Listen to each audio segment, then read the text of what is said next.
Hello everyone, আমার চ্যানেলের নতুন একটি ভিডিওতে আপনাদের সবাইকে জানাই মোস্ট ওয়েলকাম।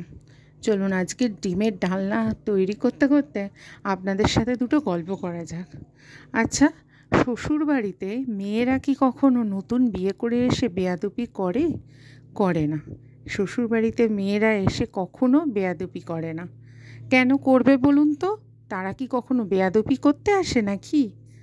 কিন্তু একটা নতুন বউ শ্বশুরবাড়িতে আসলে সবাই মনে করে হাতে যেন একটা এলিয়েন পেয়ে গেছি। তখন তার চুল, ফিগার, দাঁত, মুখ নিয়ে নানা কথা বলতে শুরু করে দেয়। আর তারপরেই তার বাবা মার দিকে হাত বাড়ানো হয়। যতক্ষণ নিজের উপর থাকে ততক্ষণ তো ঠিক আছে, কিন্তু বাবা মার দিকে গেলে কি কেউ সহ্য করতে পারে? ব্যাস, তারপরে আর কি, সে উচিত কথা বলতে শুরু করে। আর তারপর বউ হয়ে যায় খারাপ, আর শ্বশুরবাড়ির লোকজন হয়ে যায় নিরীহ গোবেচারা, খুব ভালো। আচ্ছা, বলে রাখি, সবাই কিন্তু সমান নয়।